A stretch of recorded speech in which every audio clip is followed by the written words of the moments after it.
Salut les pirates, j'espère que vous allez bien. C'est mercredi aujourd'hui et mercredi on sort une nouvelle formation et cette formation, vous l'attendez depuis longtemps, c'est comment gérer ce fameux rendez-vous au restaurant. Votre conjoint vous a dit faut qu'on parle, faut qu'on parle. Vous avez suffisamment été malin pour ne pas parler au moment de l'émotion. Vous avez repoussé, vous avez repoussé, vous avez repoussé. Et là, au miracle, ça y est, c'est aujourd'hui que vous allez aller au restaurant. Alors, évidemment, c'est pas vous qui l'avez décidé. Vous avez, si votre conjoint ne vous relance pas quand vous dites on en parlera, on se fera un petit resto, votre conjoint a insisté, c'est le grand jour. Et vous avez besoin d'une formation, vous avez besoin de comprendre comment vont se passer les étapes au restaurant pour bien les gérer. Et que cette étape au restaurant, votre conjoint pensait peut-être au départ, c'est mort, c'est fini, je vais lui dire que c'est fini, et que vous en sortiez renforcé après cette période.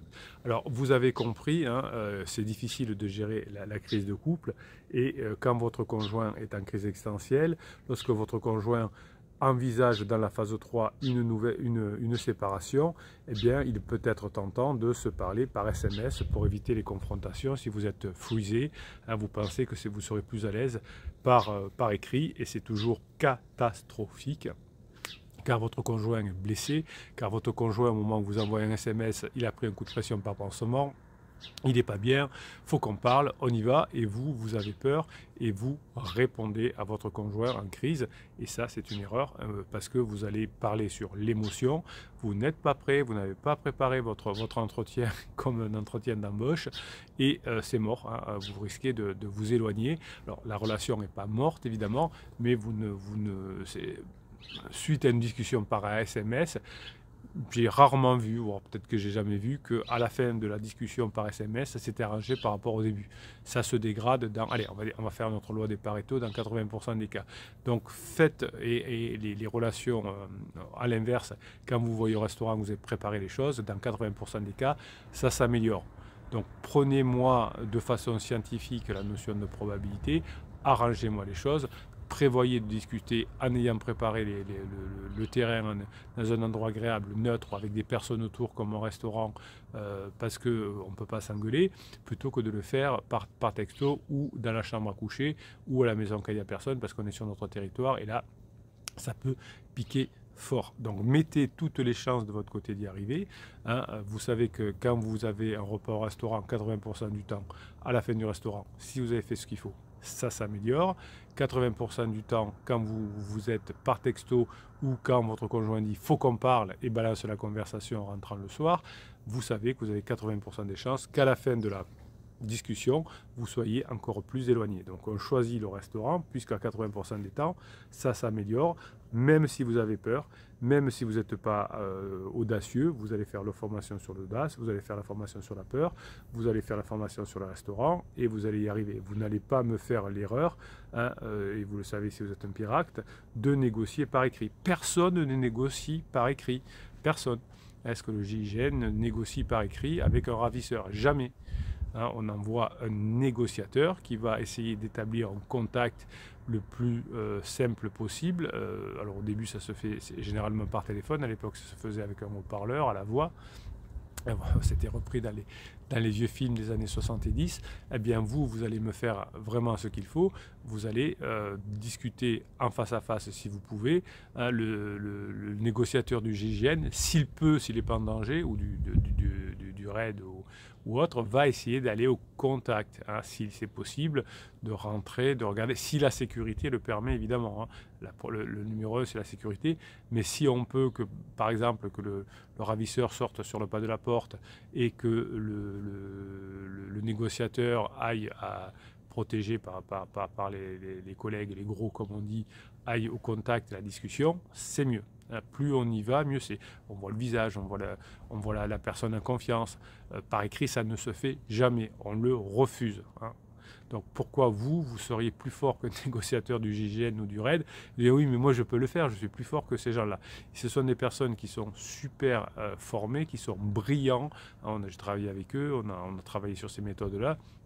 Il y a quelques années maintenant, ça fait longtemps que je n'ai plus le temps, mais c'était des moments extraordinaires puisque c'était des discussions et des échanges avec des personnes brillantes. Donc, lorsque vous allez discuter par SMS, vous ne pouvez pas utiliser ce que j'appelle les informations non verbales, les expressions faciales, les gestes, etc. Et le négociateur du GIGN essaye de montrer. Vous avez eu une série, alors je crois que c'était sur Canal+, sur des négociateurs d'élite. Je vous la retrouverai, c'est d'ailleurs un pirate qui me l'avait conseillé. Et il y a une, alors c'était pas le GI, je crois, enfin je sais plus, mais je crois que c'était pas, enfin je sais pas, le GI, le RAID ou autre, peu importe.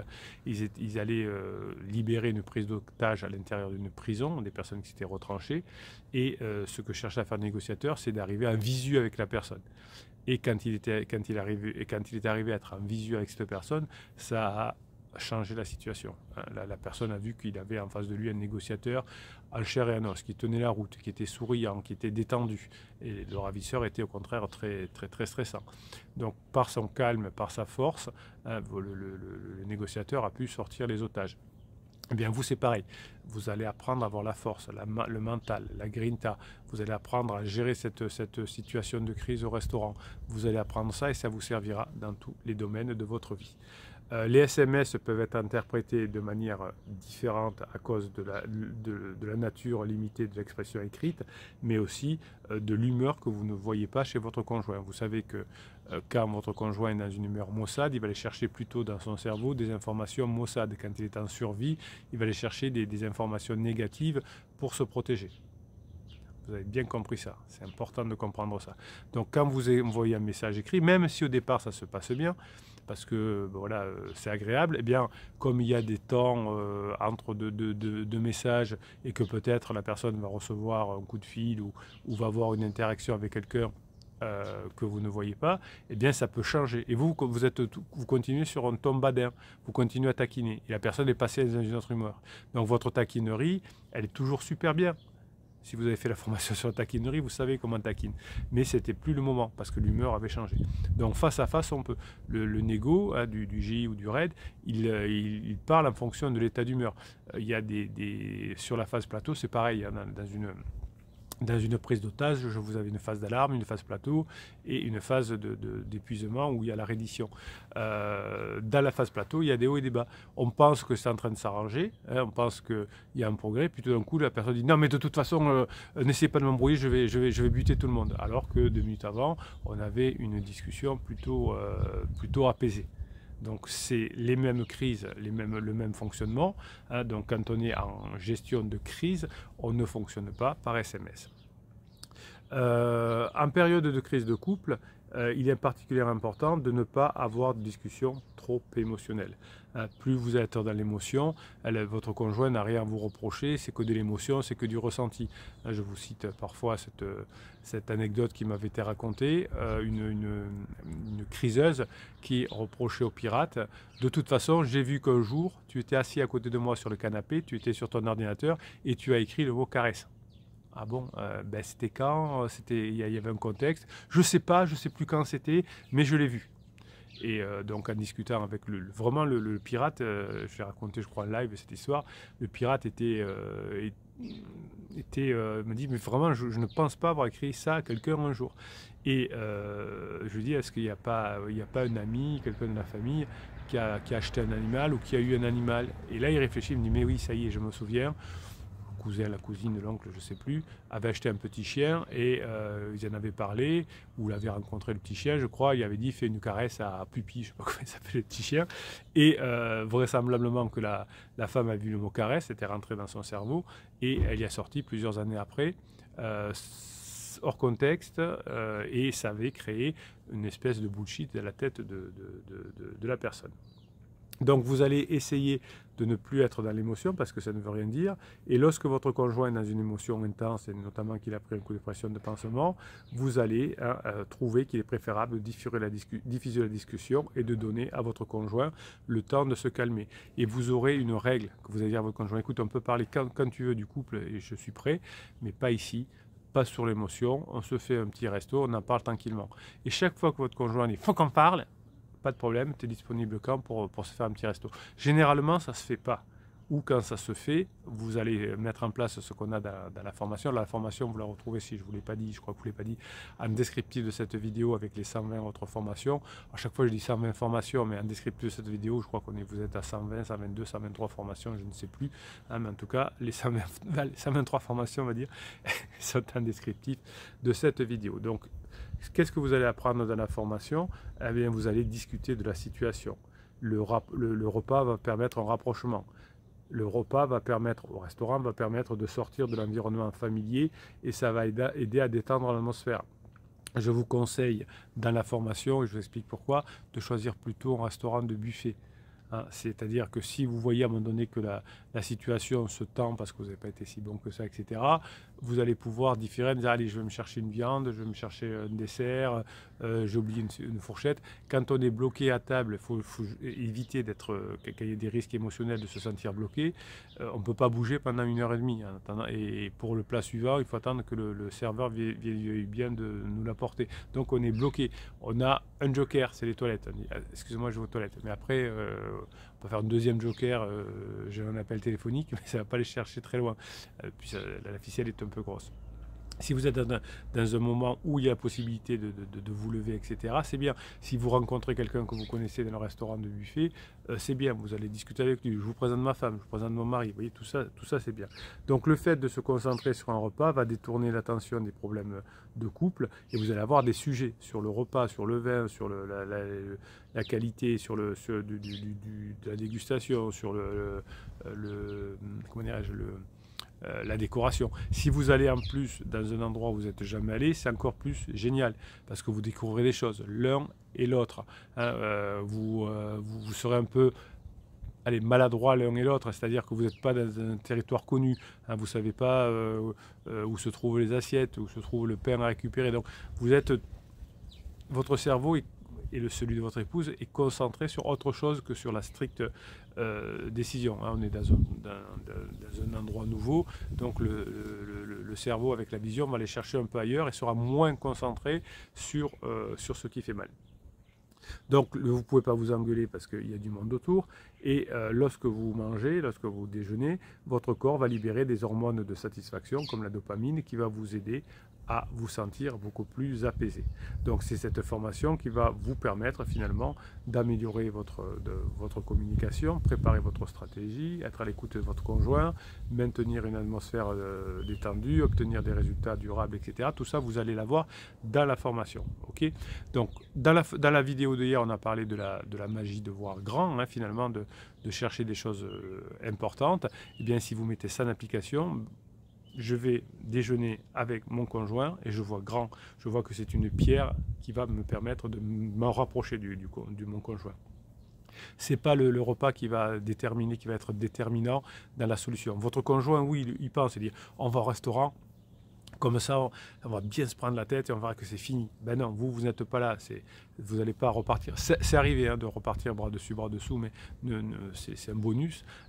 Faites plutôt à la fin du repas. Au pire, il ne se sera rien passé. Au mieux, on se sera rapproché parce qu'on aura passé un bon moment.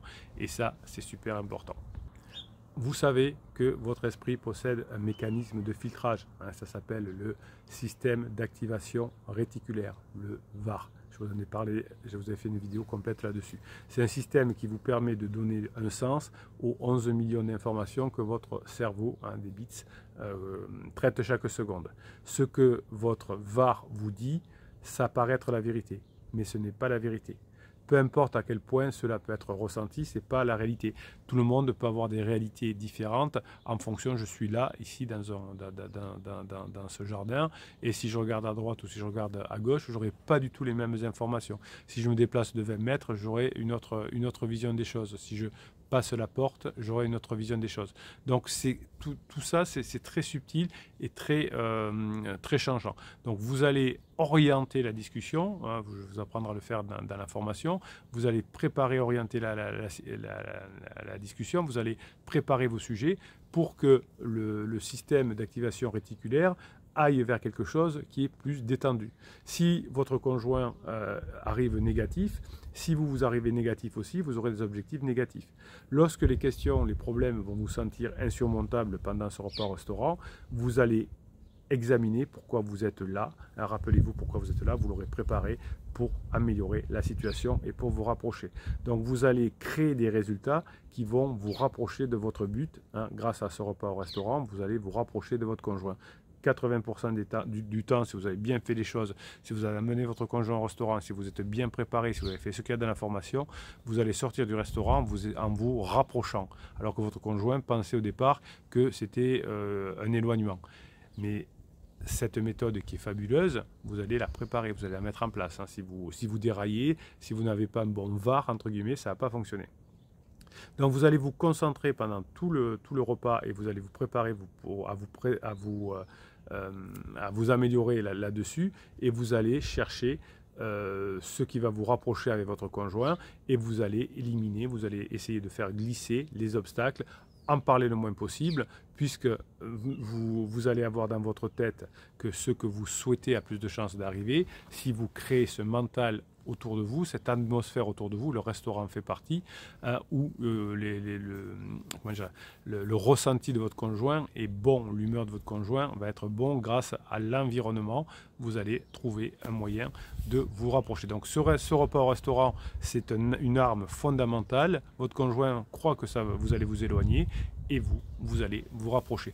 On en parlera aussi vendredi à 19 h dans le live, on en parlera demain. C'est un point fondamental. Si vous savez préparer les événements et créer un système d'activation positive avec votre conjoint, eh bien chaque interaction se rapprochera de l'issue finale qui ne sera pas fatale, mais que cette issue finale vous permettra d'éviter que vos enfants partent d'une semaine sur l'autre et des problèmes d'attachement plus tard. Et comme tous les pirates, que vous puissiez passer dans cette phase 4, sinon il faudra passer dans une lune de miel, etc. On ne s'en sort plus. Donc autant vous avez quelqu'un que vous connaissez depuis 5, 10, 15, 20 ans, autant maintenant faire ce qu'il faut pour continuer ensemble. Je vous souhaite le mercredi que vous méritez, mes pirates adorés.